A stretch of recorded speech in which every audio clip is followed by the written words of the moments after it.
Maggie POV. Lumipas ang mga araw na mas lalo akong nahirapan sa aking pagbubuntis. Kaya halos hindi ako maiwan-iwan ni Martin, dahil sa madalas akong mahilo at pagsusuka. Ewan ko ba bakit ganito ako magbuntis, 3 buwan na rin ang baby ko sa tiyan, at palagi naka-on call ang aking OB doctor. Dahil itong si Martin ay mas malala pa ata sa akin, kunting hilo lang ako ay tawag agad ito sa aking doktor. Ako na lamang ang umaawat dito, dahil kahit paano ay may alam naman ako lalo na at nurse ako. Kasumasiyadong makulit ang isang Martin.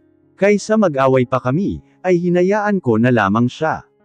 Gusto pa nga niya na magkaroon ako ng personal nurse, na labis kong tinanggihan. Daig ko ang lumpo kong nagkataon. Habang ang aming anak na si Mickey ay nagsimula ng mag-aral sa nursery. Saling pusa lang ito, pero daig pa daw nito ang grade 1. Dahil sadyang matalino at bibo sa loob ng classroom. Ang kanyang tagahatid at sundo, ay walang iba kundi ang kanyang mamila at dadalo. Palagi pa nitong pinapakita ang kanyang 3 star sa braso, kaya super proud kami ng kanyang daddy. Walang humpay din itong binabalita sa kanyang lolo at lola, ang ganap sa kanyang buhay sa loob ng classroom. Ganon na rin sa kanyang tita Candy, na ngayon ay naghahanda na para sa kanyang graduation. Ilang araw ko na ring kinukulit si Martin, kung may balita na sa aking kaibigan na si Akira. Nang mabalitaan ko iyon, ay agad kong tinawagan ang iba ko pang kaibigan sa bahay. Halos lahat sila ay walang kamalay-malay, na gano'n na pala ang nangyayari sa aming kaibigan. Ang sabi lamang ni Max ay hayaan muna namin makapag-isip ng maayos si Akira, dahil nasa stage daw ito ng stress, at kailangan niya makapagpahinga, para daw hindi ito makaapekto sa kanilang kalusugan. Ewan ko pero parang iba ang dating sa akin ng pagkakasabi niya ng ganon.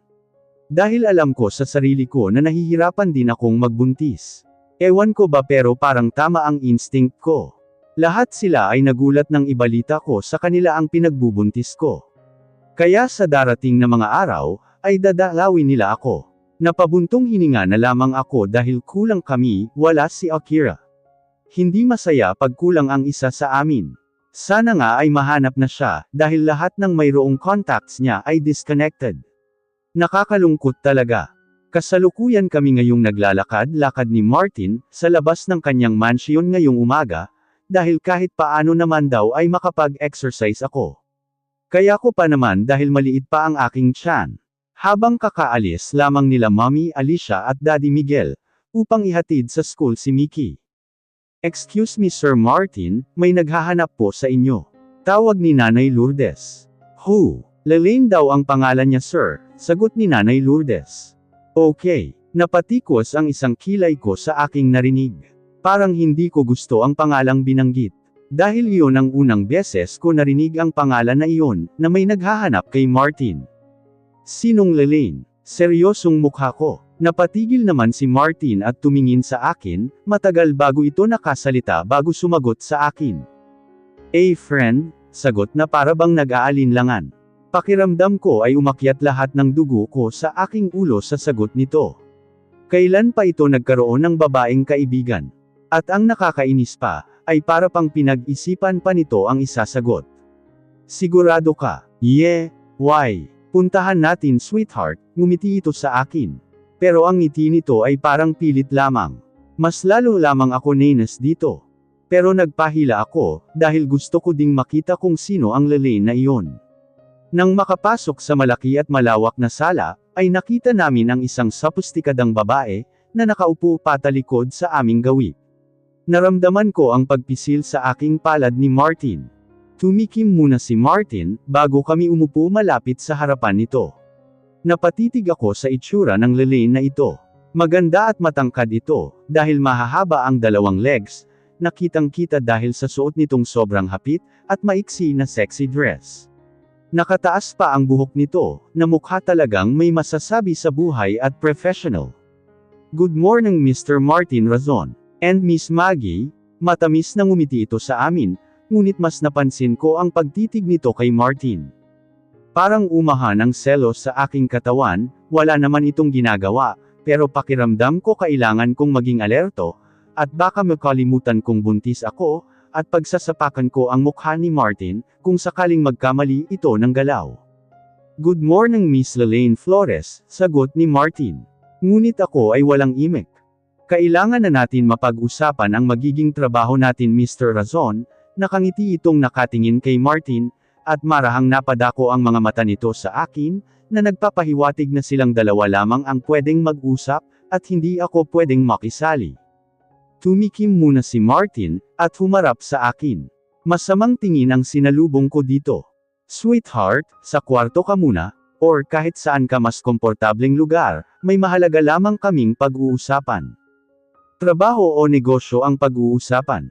Mataray kong tanong kay Martin. "Both." Alanganing sagot nito. Pakiramdam ko ay nanggigigil ako sa pagmumukha ni Martin, bakit kailangan nilang mag-usap, nang hindi ko pwedeng marinig. Masamang tingin ang binigay ko sa babaeng si Lelaine. Gaano ba kahalaga yan, at hindi ko pwedeng marinig? Masamang loob na tanong ko. "Para sa trabaho lang ito sweetheart, don't worry." Come, yakap nito sa akin, at umalis kami sa sala. Andito na kami ngayon sa aming kwarto, at kanya akong pinaupo. Masamang tingin ko itong tiningala. "Sweetheart, huwag ka nang magalit, para hindi sumama ang loob mo. Ang baby natin baka magalit din." Masuyo nitong hinawakan ang aking tiyan, na mabilis ko namang pinalo. "Alis na. Kunwari ka pang inuuto mo ako. Kung gusto mo na siyang makausap para sa trabaho, sige mag-usap kayo. At sa susunod wag dito kundi doon sa opisina mo," singhal ko. At matinding irap ang binigay ko sa kanya at humiga. Tumalikod ako sa kanya, at hinela ang makapal na comforter. "Sweetheart huwag ka nang magselos, kung iyan ang nararamdaman mo. Importante lang talaga iyon promise." Hindi ako umimik dahil masama ang aking loob. Naramdaman ko na lamang ang marahang paghaplos nito sa aking buhok. Kaya mabilis kong ipinikit ang aking mga mata. Itutulog ko na lang ito, kahit kay aga-aga pa. Narinig ko ang yabag ng mga paa palabas ng silid, kung kaya ay napamulat ako. "Siguraduhin mo lang na trabaho lang iyon, kundi baka layasan kitang lalaki ka," mahina kong bulong. Napabalikwas na lamang ako, nang marinig ko ang malakas na tili ni Mickey. "Mommy!" Patakbong lapit ni Mickey sa akin. Hindi pa man ako nakakabangon, ay niyapos na niya ako ng sobrang higpit. "Mommy I got a 3 stars again." Sabay pikito ng 3 stars sa kaliwang kamao nito.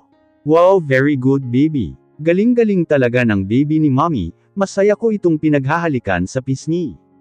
Napahagikak naman ito. "Where is Daddy Mommy?" tanong ni Mickey. Nawala ang aking masayang mukha, at biglang naalala na masama ang loob ko kay Martin, dahil may pinag-uusapan daw na trabaho ang kaibigan daw niya kuno. Bigla tuloy sumama ang aking mukha. "Hindi mo ba nakita sa sala si Daddy?" tanong ko. Umiling ito at napalabi. "No Mommy, I want to show my 3 stars to Daddy. Pero di ko nakita." Napabangon tuloy ako ng tuluyan sa aking pagkakahiga. Biglang pumasok si Mommy Alicia. "Maggie anak, umalis pala si Martin kasama ang kanyang kaibigan na si Lelaine. Kilala mo po ang Lelaine na iyon Mom?" tanong ko, dahil ang aking puso ay napupuno na ng panibugho sa aking narinig. Paano na magkasama ang mga itong dalawa na umalis? Ang pagkakaalam ko, ay nasa baba lamang ang mga ito, para mag-usap sa trabaho. "Ay yes, actually isa siya sa friend ni Agatha," nakangiti nitong sagot sa akin. Marahang napatango na lamang ako, dahil ang babaeng si Lelaine pala ay kaibigan ni Agatha, na kahit hindi pa kami nagkikita ng personal ay tiyak kong matalik na magkakaibigan ang mga ito. Ibig sabihin ay matagal na ring kilala ni Martin ang babaeng si Lelaine. Dahil parang komportable ding pag-usapan ni Mommy Alicia ang babaeng iyon. Bigla tuloy sumama na naman ang aking kalooban. Matapos ang 2 araw, ay nagpasya akong maglakad-lakad sa mall kasama ang aking anak na si Mickey. Wala itong pasok, kaya gusto ko naman na kami ang magkasama. Para makapagpahinga naman ang kanyang mamila at dadalo. Wala ngayon si Martin dahil pumasok sa opisina. Simula nang pumunta ang Lelaine sa mansyon, ay yun na rin ang madalas na kasama ni Martin. Sa sobrang sama ng loob ko ay hindi ko ito katabi matulog. Hindi ko din ito kinakausap, at lalong hindi ko pinapayagan ang aking sarili na kausapin ito. Para lamang itong invisible sa akin. Kakalabas lamang namin sa isang department na puro teddy bears. Dahil ang anak ko ay may nakita na namang bears na kulay pink. Binilhan ko na kaysa ang magwala. Hawak ko ang kaliwang kamay ni Mickey, at dahan-dahan na naglalakad nang may makabunggo ako ng katawan. Oh, I'm sorry, hindyang pasensya ko sa aking nakabunggong babae. No, it's okay, it's my fault also. Hindi kita agad napansin, sagot nito at masayang mukha ang nakapaskil. Napatitig ako sa magandang mukha nito, isang elegante at sobrang sexy ang nasa aking harapan, mukha itong artista at modelo. Kaya mabilis akong napasinghap. Ito din ay biglang napanganga nang makita ako. Maggie, Maya, sabay naming bigkas. Ilang segundo lang ay bigla niya akong sinugod ng yakap. Oh my God! Maggie, is that really you? Wow, you look so beautiful. Bulalas na sambit nito, at pinasadahan ako ng tingin sa mula ulo hanggang paa. Ikaw ba talaga yan, Maya? Halos maluha-luha ako nang tumango ito. Of course. I'm one and only Maya, your best friend. Muli ay niyakap niya ako ng mahigpit. Oh wait, who's this beautiful doll, Maggie? Mabilis na kumalas ito sa akin, at yumuko sa aking anak at tinitigan ito. My daughter, Mickey, masayang pagpapakilala ko. Hello, masayang bati ni Mickey na kumaway pagamit ang kanang kamay nito, na may hawak pang teddy bear. Nanlaki ang mga mata ni Maya, at mabilis na natakpan ang bibig nito sa sobrang pagkagulat. OMG! Malakas na tili nito na halos ikalingon ng ilang mga tao sa aming gawi. Maya, mahinang tawag ko dito. I can't believe this, Maggie. Natagpuan ko na lamang ang aking sarili, na nagkukwento sa aking buhay sa nakalipas na mga taon. Andito kami ngayon sa loob ng mamahaling restaurant at kumakain. Habang masaya naman sa pinapanood na iPad si Mickey mula kay Maya. Marahas na napasinghot na lamang si Maya sa aking kwento sa aking buhay. Nakailang tisyo na akong inaabot dito. Patuloy lamang ito sa pagsingga ng sipon. Grabe ka, BFF. Pang MMK naman ang story mo. Ganon siguro ang destiny ko.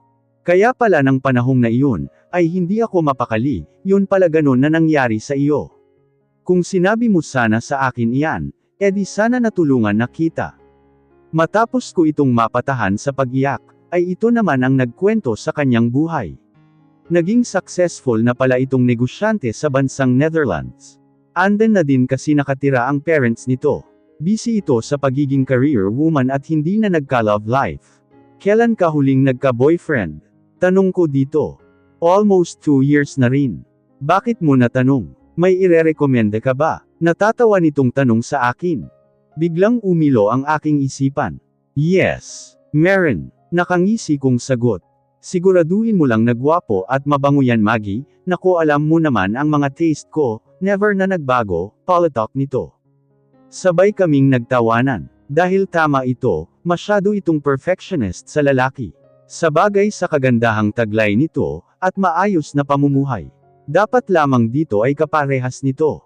Perfect ito para kay Anthony. Lagpas alas 7 na ng gabi kami nakauwi ni Mickey, sakay ng taxi. Halos ayaw pa akong bitiwan ni Maya, kung kaya ay nagpalitan na lamang kami ng contact numbers. Halos magkandalasag-lasog sa sobrang yakap nito sa aking anak. Pinanggigilan ng husto. Nang makababa ng taxi, ay mabilis na bumaba kami sa malaking gate, saktong pagpasok namin, ay malaking balto ng katawan ng aming nasa harapan. Si Marty na madilim ang mukha. Daddy, mabilis na katakbo ito palapit sa kanyang daddy. Mabilis na niyapos nito ang bata at kinarga. Sinenyasan lamang ang ilang gwardya, at nagsitanggo lamang ang mga ito. Ilang sandali lang, ay sakay na kami ng sasakyan nito papunta sa mansyon. Wala kaming imikan na dalawa, at tanging si Mickey lamang ang nagbibigay ingay sa loob ng sasakyan. Nang makababa ay mabilis nitong kinarga si Mickey, at lumabas ng sasakyan. Bago ko pa mabuksan ang pintuan, ay naunahan na ako ni Martin. Ngunit busanggat pa rin ang mukha. Hindi ko ito pinansin dahil asar pa rin ako. Nakatulog agad ang aking anak, matapos ko itong bihisan. Pinunasan ko na lamang ito ng bimpo, para kahit paano ay maginhawaan. At nagready na rin para humiga sa tabi ng aking anak. Ngunit hindi pa man umiinit ang aking likod sa higaan, ay biglang bumukas ang pinto ng kwarto. Si Marty na mukhang bakulaw sa aking paningin. Anong ginagawa mo dito? Matutulog na ako, mataray kong salita dito. Hindi ako natutuwa sa ginawa mo, Maggie. Bakit hindi ka nagpaalam na aalis pala kayo ng ating anak? Mapanganib ang boses nito, na di ko naman inintindi. O bakit, umuwi naman kami Ba't parang tinakasan ka dyan? Asar ko dito. I know, pero sana nagsabi ka. Kailangan ba bawat galaw ko sasabihin ko sa iyo? Di ko nga tinatanong kung anong pinaggagawa mo Masamang loob na sagot ko dito. Baka akala nito ay nakakalimutan ko pa ang pagkaasar dito. Dahil sa lalay na iyon. What? Kunot noo nitong tanong. Ambot sa'yo. Alis na at matutulog na ako, sabay talukbong ng makapal na comforter. Ilang sandali lang ang pagkatahimik, ngunit naramdaman ko na lamang ang aking sarili na lumulutang. Muntik na akong mapasigaw ng malakas, kung kaya ay napatikip ang magkabilang kamay ko sa aking bibig, para walang ingay na lumabas at hindi magising si Mickey. Kasing bilis ng kidlat na nilapag ako ni Martin sa malambot na kama nito. Ano na naman yang problema mo, Martin? Sigaw ko dito. Wala akong problema. Baka ikaw lang, sweetheart, malambing ang boses nito. Ayoko tumabi sa iyo, pwede ba? Asar na, sabi ko dito. Bago pa ako magwala kay Bakulaw, ay mabilis na niya akong hinalikan. Natagpuan ko na lamang ang aking sarili, na malakas na napapabulong. Sa sobrang panggigigil ni Martin sa akin, ay nakailang rounds pa kami ng lalaki. Ito ang araw na gusto ko ipakilala si Maya kay Anthony. Isang lunch date ang aking naisipan, gusto ko kasi magkakilala ang dalawa, at baka sakaling mag-click. Tinawagan ko si Anthony kagabi, habang nasa banyo ako para hindi ako marinig ni Bakulaw, may sinabi lang ako na gusto ko siyang makausap. Nagtataka naman ito ay pumayag naman, kahit busy sa trabaho. Habang si Maya naman ay pinag-ready ko na siya na maging maganda. Excited naman ang bruha, dahil may tiwala daw ito sa akin, nagwapo ang aking ipapakilala dito, at pasok sa kanyang standard. Wala pa sina Mommy Alicia at Daddy Miguel, dahil nasa school pa si Mickey at papauwi pa lamang. Nag-text na lamang ako na may pupuntahan saglit, habang si Marty naman ay pumasok sa kumpanya nito, dahil may urgent meeting. Hindi ako nagpaalam dito, dahil saglit lang naman ang pupuntahan ko. Saka ko nasasabihin pag uwi nito sa gabi. Nawala na rin kasi ang sama ng loob ko dito, pero may kunting tampo pa rin. Simple lamang akong gumayak, suot ang hindi lalagpas na dress at kita ang aking balikat. Tinaas ko ang aking buhok at pinusod iyon. Kahit buntis ako ay gusto ko pa ding maganda tignan. At hindi mukhang nalosyang. Ma'am, saan po tayo? Tanong ni Manong driver, nang makaupo sa loob ng sasakyan. Sa Lux Restaurant po tayo, Manong. Okay po, ma'am. Wala pang 20 minutos na pagbiyahe, ay nakarating kami. Nagpaiwan na lang si Manong, at dadalan ko na lamang ito ng pagkain. Bago pa ako makapasok sa loob ng restaurant, ay sabay nagkabungguan ang aming braso ng isang lalaki. Si Anthony. Oh, hi Maggie. Masayang bati nito sa akin. Gwapo talaga ito, pero mas gwapo si Martin sa aking paningin.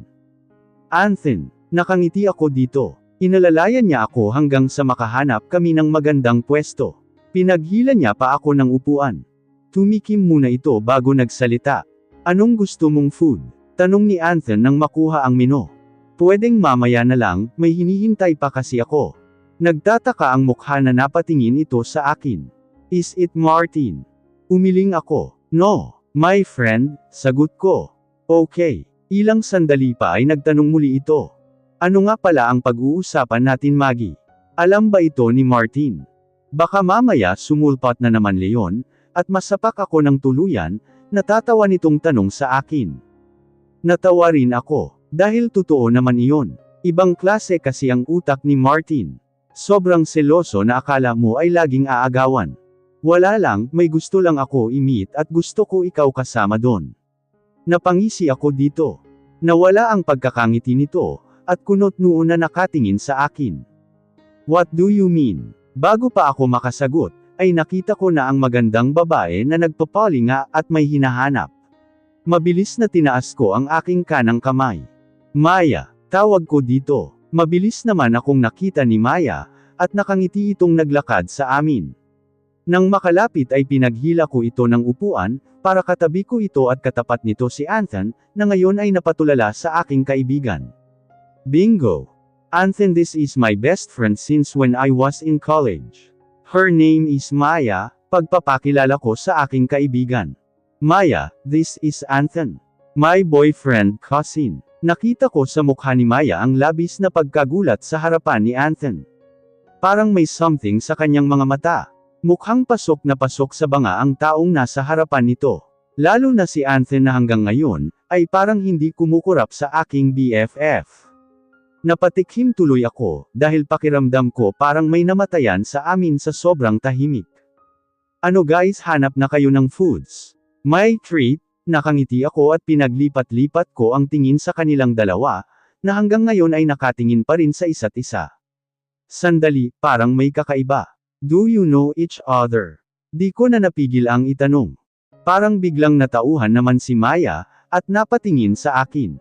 Nakita ko sa kanyang mukha ang pamumula. No, si Maya. Yes, si Anthony. Sabay na nagsalita ang mga ito, na aking kinagulat. Wait, kilala nyo ang isa't isa eh. Nakita ko ang pailalim na tingin ni Anthony kay Maya, habang napayuko naman ang aking kaibigan. Ilang sandali lang ay lumapit ang waiter, ako na ang nag-order, dahil parang ayaw magsalita ng dalawa. Para tuloy kaming nasa lamayan, dahil ayaw magsiimik itong dalawa. Something's fishy talaga. Ilang minuto lang na paghihintay, ay dumating na ang aming order. Pero ang dalawang ito ay tahimik lang na kumakain. Wala pa ako sa kalahati ng kinakain, nang may umupo sa aking tabi. Halos malaglag ko ang hawak na kutsara, nang mapagsino ito. Walang iba kundi si Martin. Martin, gulat ko dito. Ito naman ay seryoso ang mukha, at salubong ang mga kilay. You here cousin? Sambit ni Anthony. Tumango lang itong si Martin. Pero ang mukha ay parang hindi may pinta. Finish your food and we go home now. Utos nito sa akin. Bago pa ako makarekt ay hinubad ni Martin ang suot nitong coat, at pinasuot sa akin. Masyado kang expose, alam mo naman na malamig. Ipapakita mo pa yan, mahinang bulong nito sa akin, ngunit busanggot pa rin ang mukha. Is that your boyfriend Maggie? Tanong ni Maya, kaya mabilis akong napalingon dito. Ah yes. Maya, this is Martin. Martin, this is Maya, my BFF since college, pagpapakilala ko sa kanila. Tinanguan lamang ito ni Martin, ang sanggit naman ni Bakulaw kay Maya. Are you done? Tanong nito ulit sa akin. Napatango na lamang ako, kahit hindi pa, ganun din naman nawala na ako ng gana kumain, lalo pa at nandirito si Martin na Bakulaw. At mukhang atat pa akong pauwiin. We have to go, nauna na itong tumayo at inalalayan ako. Mauna na ako Maya, pasensya na. Anthony, ikaw na muna bahala sa BFF ko nakangiti ko dito. Marahan na tumungo naman si Anthony, habang si Maya naman ay biglang namutla. Wait Maggie, tawag ni Maya sa akin. Uuwi na siya. Nakita ko ang pagsungit nito kay Maya, gusto ko sanang sumagot, kaso bigla naman akong hinhila ni Martin, kaya wala na akong nagawa. Ilang sandali lang ay nasa loob na ako, ng sasakyan ni Martin. Dito kami sa likod, dahil nasa harapan ang kanyang driver. Nasaan na si Manong driver? Andito lang siya nakapark, tanong ko dito. Pinauwi ko na, masungit na sagot nito sa akin. Sumama tuloy ang aking mukha. Paano mo nalaman na andito ako? Hindi ba nasa meeting ka ngayon? I can still find you, wherever you go. Bakit hindi mo sinasabi sa akin na lalabas ka pala? Sagot nito at salubong ang mga kilay. Sasabihin ko naman sa iyo mamaya pagka-uwi ko. At saka nagpaalam ako kina Mami Alicia. Kahit pa, alam mo naman na delikado na ang panahon ngayon. May gana ka pang umalis ng bahay nang di nagpapalam. Kasama ko naman si Manong driver napasuntok tuloy ako sa kanang hita nito dahil sa inis. You are pregnant sweetheart. Dapat palagi kang may kasama. Paano kung mahilaw ka? At bakit ganyan ang suot mo? Kitang-kita pa talaga ang balikat mo.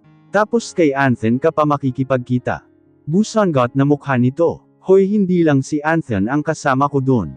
Nakita mo naman na anden si Maya, Ang BFF ko, Politalk ko dito. Huwag ka nang makipagtalo sa akin sweetheart, dahil hindi ko nagugustuhan ang mga pinaggagawa mo, na panaylabas ng bahay nang di nagpapalam sa akin. Sinaman ko ito ng tingin. Hindi na lamang ako nagsalita, at baka pag napikan pa akong lalo, ay masuntok ko sa mukha si Martin na bakulaw. Inis na sumiksik ako sa gilid ng bintana, at doon tinuon ang aking mga mata. Pero wala pa ata sa 1 minuto, ay biglang pumulupot ang kanang kamay ni Martin sa king bewang, at marahan na hinhila ako sa tabi nito. Huwag ka na makulat sweetheart, sa bahay na tayo mag-usap. Hindi na ako sumagot dito. At matapos ang 20 minutos sa pagbiyahe, at nakauwi kami ng mansyon. Patakbo akong sinalubong ng aking anak. Mommy, masayang tawag nito sa akin, at sumabsab sa aking tiyan ang mukha nito. Niyuko ko ito at hinalikan sa pisngi. How's school my baby? It's great mommy. Tumabi sa akin si Martin.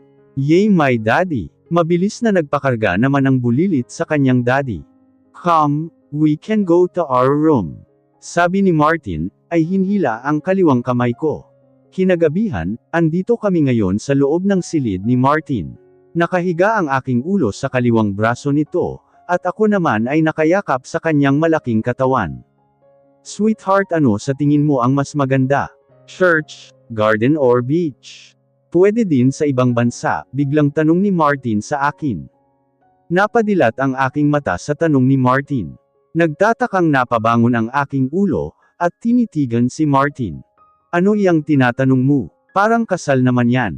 Tumikim muna ito. May ikakasal kasi. Nagtatanong kung ano mas gusto ng babae kapag ikakasal. Sino? Kaibigan mo ba? Makulat kong tanong. Yes sweetheart. Kung ako niyan sa garden ang trip ko, wala sa hulog na suggest ko. Garden. Wala lang. Para maiba lang. Mas maganda kung super daming flowers. Yung tipong lahat ng lugar puro iba't ibang klase ng bulaklak. Nice suggestion sweetheart. Napangiti naman ako, dahil sumang-ayon sa akin si Martin. Tapos sobrang daming butterflies, dagdag ko pa para may iba naman. Butterflies. Nagtama ang aming mga mata.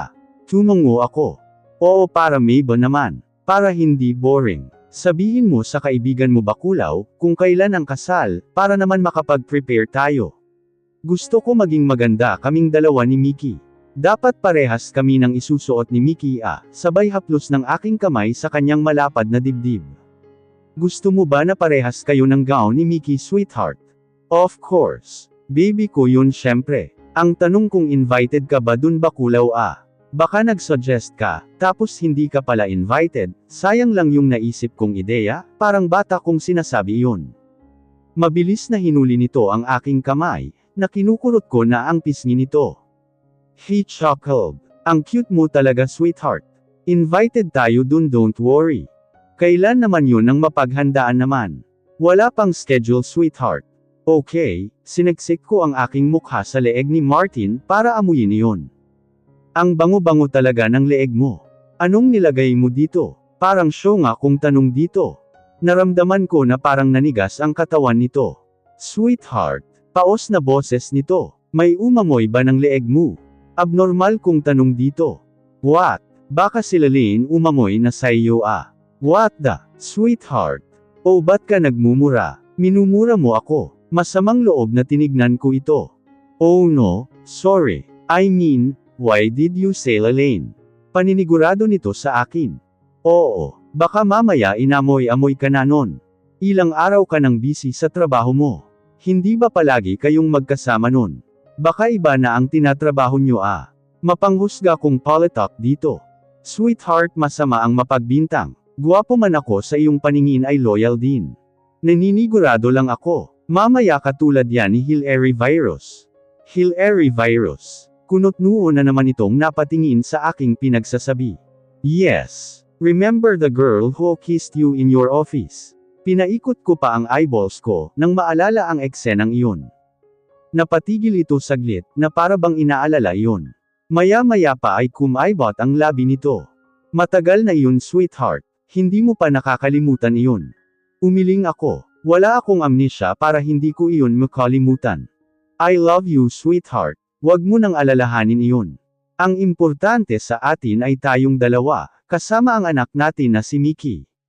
At sa bagong paparating na si Junior ko, niyakap ako nito ng mahigpit, naramdaman ko pa ang masuyong halik nito sa aking ulo. I love you too, bakulaw. At para sabihin ko sa iyo, huwag kang advance dyan. Anong junior ka dyan? I can feel it, sweetheart. Paano naman si Mickey, na gusto ay girl ang kapatid? Gawa na lang tayo ng panibago, sweetheart. Walang problema iyon sa akin. The more the merrier, baliw na sabi nito, at napakalawak ng pagkakangiti. Ambot sa iyo. Anong akala mo sa akin, inahing baboy? Nahampas ko tuloy ng malakas ang dibdib nitong kasing tigas ng kanyang mukha, na malakas mangasar. Ouch, sweetheart, natatawa nitong hinawakan ang aking kamay. Ilang sandali pang paghaharutan ang aming pinaggagawa, ay sabay na kaming nag-uungulang dalawa. Ang lalaking bakulaw naman kasing ito, ay para bang hindi mabubuhay ng walang labhing-labhing. Ang dahilan naman nito ay kailangan sulitin ang bawat araw, dahil kapag lumaki na ang aking tiyan ay baka hindi na namin iyon magawa. Mautak talaga ang isang bakulaw na mahilig.